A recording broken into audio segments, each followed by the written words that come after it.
তুমিতো কাম বহুত আগৰ পৰাই কৰি আছা, এদিন লিখা মেলাটো খুব সৰু বয়সৰ পৰাই কৰি আছা, চ' ইণ্টাৰেষ্ট কেনেকুৱা, ঘৰৰ পৰিৱেশৰ পৰা এইটো হ'ল নে কেনেকুৱা? অসমত চাগে একমাত্ৰ এনেকুৱা এজনেই কাৰ্যবাহী সম্পাদক আছে এক্সিকিউটিভ এডিটৰ, আমাৰ আজিও গাড়ী নাই।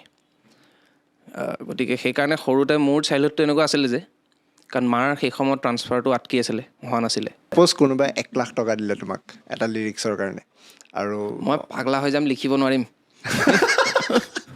1,00,000 টকা লিৰিক্সত দিব যদি দিলে, সেই গানটোৰ কোৱালিটি কি হ'ব, মানে কি বেলেগ হ'ব সেই লিৰিক্সৰ আৰু এটা না, সাধাৰণ সেইটোত মই আৰু বেছি মন দি লিখিম।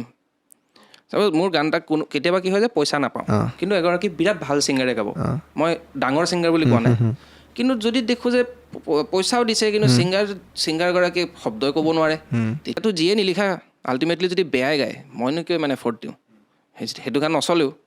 কাৰণ এইটো কথা জানো যে এজন মানুহে জীৱনত যদি মই যদি 5টা ভাল গানো লিখিব পাৰোঁ, মই থাকি যাম ক'ৰবাত। গতিকে সেইকেইটা গানৰ ক্ষেত্ৰত মই কনচিয়াছ, বাকী কেতিয়াবাতো পইচাৰ